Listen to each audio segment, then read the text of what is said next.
Assalamualaikum warahmatullahi wabarakatuh. Salam rahayu, rahayu, rahayu. Semoga kita selalu dikasih kesehatan ya teman-teman, dikasih keberkahan dan dikasih keselamatan untuk keluarga dan kita semuanya. Oke, di kesempatan kali ini kita akan melanjutkan yaitu di episode ketiga atau di bagian part ketiga untuk perbaikan handphone Realme 2 Pro.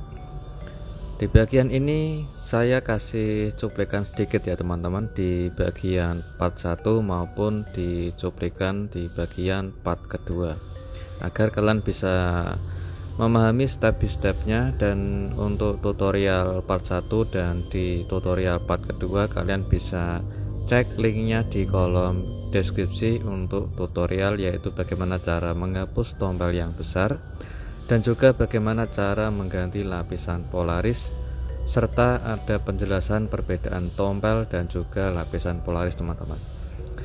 Oke, di tahap ini adalah cuplikan yaitu di video atau di tutorial part yang kedua ya teman-teman, dimana saya mengerjakan yaitu penggantian lapisan Polarisnya. Jadi untuk tahap awal, yaitu awal mula proses pengerjaan dengan kerusakan handphone yang dikirim sama beliau, yaitu sahabat subscriber serta sahabat sesama teknisi dari Sumatera Barat kalau nggak salah teman-teman. Jadi beliau mengirim unit infonya dari Sumatera Barat ke Juwana, Jawa Tengah, itu cukup lumayan jauh teman-teman.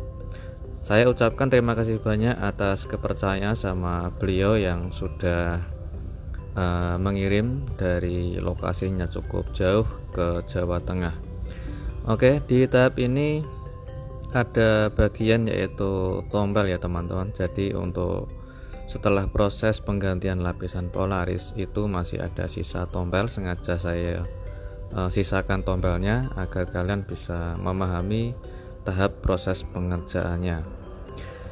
Oke, setelah penggantian lapisan Polaris sudah selesai, dan di tahap ini saya akan sedikit menjelaskan karena di bagian dalam lapisan LCD itu terdapat kotoran ya teman-teman, atau ada bercak putih atau bisa disebut white spot.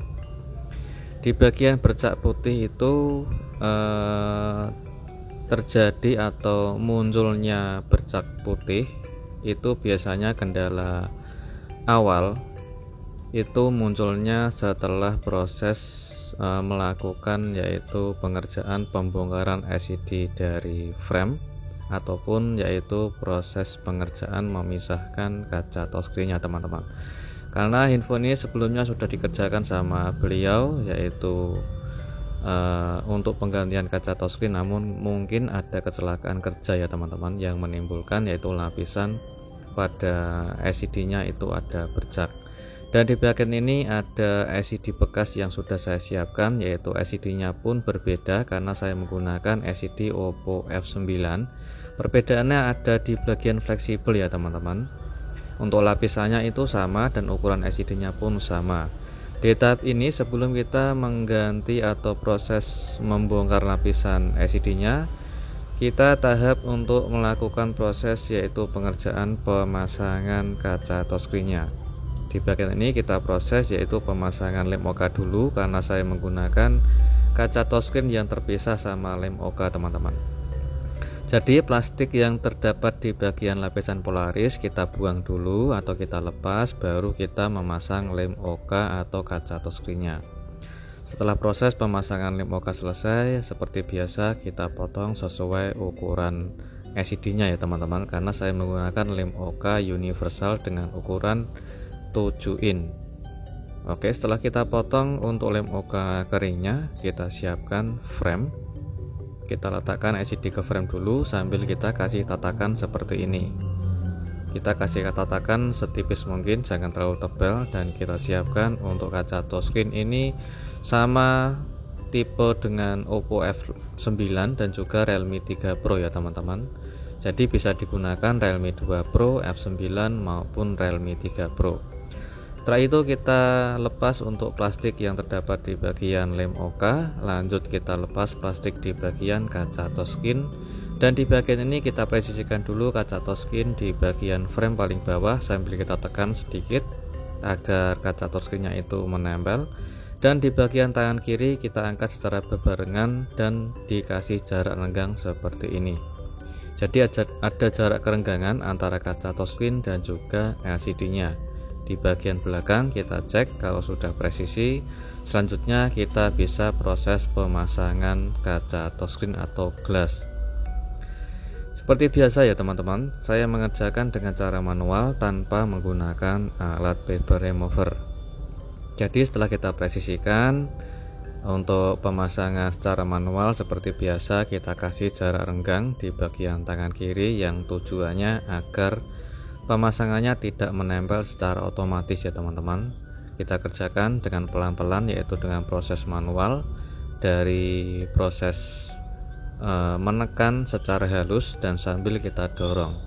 Jadi di bagian bawah kita tekan secara halus dulu, lanjut kita dorong sampai ke atas, dan di bagian samping kanan dan kiri kita tekan secara halus secara bergantian ya teman-teman, dari kiri ke kanan dan juga seterusnya. Jadi untuk menghindari risiko agar tidak ada gelembung udara yang di bagian tengah layar LCD, kita menekannya secara halus dan berurutan saja dan juga pelan-pelan saja. Dan di bagian tangan kiri pertahankan terus, jangan sampai terlepas untuk mengasih jarak renggang teman-teman. Oke, sudah sampai ke atas pojok, kita tekan secara halus dan alhamdulillah pemasangannya sudah selesai. Kita lepas plastiknya dan ini adalah hasilnya tanpa ada sisa gelembung teman-teman. Oke, setelah proses pemasangan kaca touchscreen selesai, selanjutnya kita proses yaitu mengerjakan bagian lapisan dalam LCD. Ini banyak yang belum tahu mungkin ya teman-teman. Saya akan kasih tips bagaimana cara memperbaiki lapisan dalam LCD yang ada bercak, mungkin ada bercak seperti air di dalam lapisan maupun ada flek putih atau white spot di bagian dalam LCD. Tahap inilah kita akan proses, yaitu belajar bersama bagaimana cara memperbaikinya.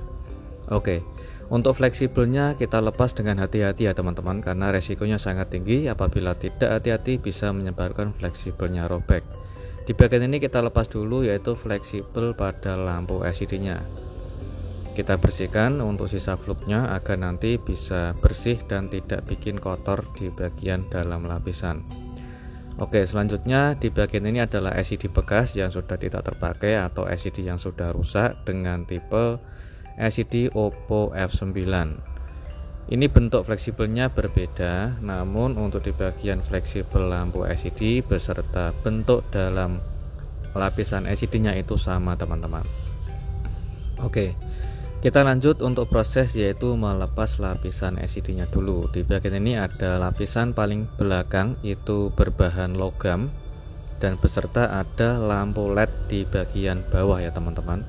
Dan di bagian ini seperti plastik atau mika yang tipis, yaitu lapisan dalam LCD. Kita lepas dengan ekstra hati-hati sampai mentok ke bawah.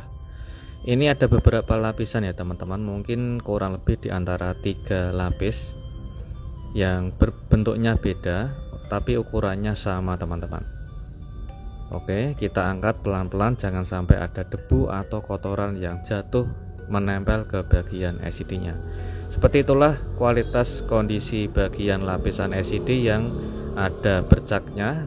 Kita buang saja dan kita akan mengganti dari lapisan LCD bekas teman-teman. Usahakan untuk mencari LCD bekas atau menggunakan LCD bekas yang sudah tidak terpakai atau LCD rusak, usahakan lapisan LCD-nya masih bersih, tidak pernah kemasukan air, dan juga kondisi LCD-nya dalam lapisannya itu masih utuh dan bersih teman-teman.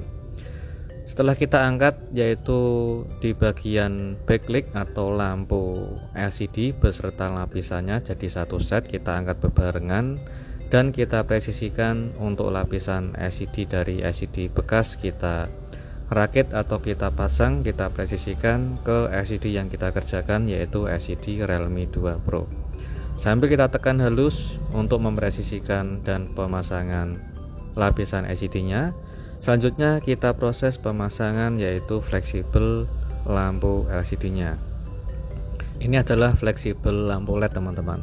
Kita presisikan, kita kasih tenor sedikit, jangan sampai tebal. Kita solder ulang dan dipresisikan dulu untuk pemasangannya. Oke, di bagian ini saya kasih solasi anti ground atau solasi kuning ya teman-teman. Setelah kita presisikan fleksibelnya, dan ini adalah hasil akhirnya. Oke, kita bersihkan dulu sebelum kita tes untuk di bagian layar luar LCD nya. Untuk di bagian ini saya kasih pengaman solasi ya teman-teman, yaitu untuk mempertahankan fleksibel LCD nya bisa menempel dengan rapat dan juga tidak ada pergerakan di bagian pemasangan fleksibelnya. Oke, sebelum kita rakit untuk LCD ke frame, kita tes dulu untuk menyalakan infonya. Oke. Dan ini adalah hasilnya teman-teman. Kita akan cek sama-sama untuk kondisi kualitas LCD nya yang awal mula pengerjaan prosesnya itu ada tombol yang besar dan juga terdapat lapisan polaris yang sedikit robek, dan sudah selesai untuk menghapus tombol beserta mengganti lapisan polarisnya. Dan juga tahap terakhir di part ketiga ini sudah selesai untuk penggantian lapisan dalam LCD atau bisa disebut lapisan backlight-nya. Alhamdulillah untuk kualitas LCD-nya hasilnya bersih dan juga pemasangan lapisannya rapi ya teman-teman. Alhamdulillah tidak ada bercak white spot atau tidak ada bercak putih lagi. LCD-nya kembali bersih setelah kita mengganti yaitu lapisan backlight-nya, dan sudah selesai juga untuk penggantian lapisan polarisnya. Dan alhamdulillahnya itu untuk flek warna hitam atau tombol yang sangat besar itu sudah hilang total ya teman-teman. Jadi LCD-nya putih bersih, tidak ada kotoran lagi. Di bagian ini sudah selesai untuk penggantian yaitu lapisan polaris beserta lapisan backlight-nya. Dan di tahap ini sudah selesai semua untuk perakitannya teman-teman. Sengaja tidak saya ambil rekam video di bagian perakitan LCD ke frame karena beliau dimintai untuk penggantian frame yang baru, dan perakitannya itu karena ada kendala spare part yang ketinggalan di beliau untuk seperti di bagian backdoor dan juga di bagian SIM cardnya masih ketinggalan di sana teman-teman. Jadi ini sudah selesai untuk pemasangan LCD ke frame, dan untuk di bagian bezel yang kotor sudah saya bersihkan, dan juga untuk di bagian lensa modul kameranya itu juga banyak debu dan kotoran. Alhamdulillah sudah saya bersihkan, tinggal kita tes ulang setelah perakitan selesai teman-teman. Untuk di bagian tombol luar volume dan on off sudah saya perbaiki, dan juga di bagian tombol on off luar itu sudah tidak ada. Saya ada stok, jadi beliau dimintai untuk penggantian tombol on off luarnya. Dan untuk hasil kameranya seperti ini teman-teman. Oke, ini adalah hasil kamera belakang dan juga hasil kamera depannya. Alhamdulillah kameranya masih bersih dan jernih setelah saya bersihkan, dan kualitas kameranya alhamdulillah masih sangat tajam teman-teman. Oke, untuk tutorialnya sudah selesai semua untuk penggantian lapisan backlight atau lapisan dalam LCD. Semoga bermanfaat, dan assalamualaikum warahmatullahi wabarakatuh.